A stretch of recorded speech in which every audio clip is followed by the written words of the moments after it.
নানা আয়োজনে জেলায় জেলায় পালিত হয়েছে শহীদ রাষ্ট্রপতি জিয়াউর রহমানের ৪৪তম মৃত্যুবার্ষিকী।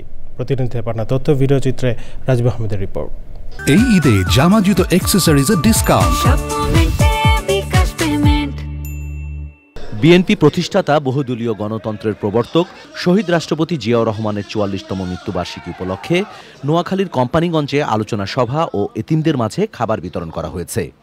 আলোচনা সভায় প্রধান অতিথি ছিলেন বিএনপি নেতা বজলুল করিম চৌধুরী আবেদ, উপস্থিত ছিলেন মাহবুব আলমগীর আলো, হারুনার রশিদ আজাদ, এবিএম জাকারিয়া সহ উপজেলা ও পৌর বিএনপির নেতৃবৃন্দ। বরিশালে আলোচনা সভা, কালো ব্যাজ ধারণ, বই প্রকাশনা ও দোয়া মোনাজাতের মধ্য দিয়ে কর্মসূচি শুরু হয়। নগরীতে টানা ৮ দিন এই কর্মসূচি চলবে বলে জানিয়েছেন নগর বিএনপির নেতারা।